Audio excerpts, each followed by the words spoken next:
A classroom has its own weather, chalk dust, heated breath, the soft friction of indoor shoes. And then the temperature drops. Monday morning, third grade.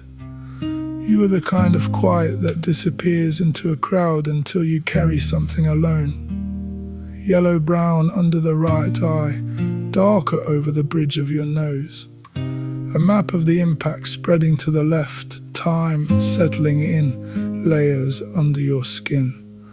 They called it wax crayon. They called it a colored pencil. They called it the dust of a 2B graphite lead rubbed off a fingertip to make the violence small. Pencil dust. As if a heavy hand is just a mistake on a page. As if they could just erase you. I walked the aisles and changed my angles to see if the light was lying. The light does not lie. I knelt down and asked the question. You said, yes, it hurt, but it's a secret. You put your finger to your lips and you ran. And the adults in the room began to build a wall of paper. 5 weeks of silence, 4 shifting excuses, a public hallway where a man in a suit looked at my drawing of your face, handed it back to me, and told me to look away. They called it a wax crayon. They called it a colored pencil. They called it the dust of a 2B graphite lead rubbed off a fingertip to make the violence small. Pencil dust. As if a heavy hand is just a mistake on a page, as if they could just erase you.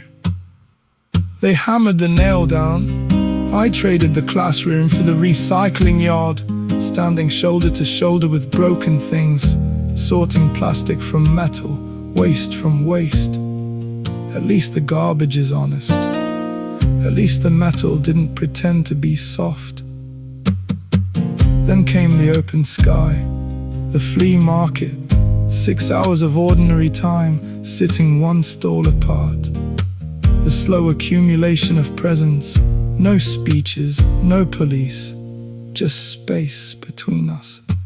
I handed over 2 pens, a quiet truce across the table of unwanted things. You came close, a small hitch in your breath, looking up to see if the truth had survived.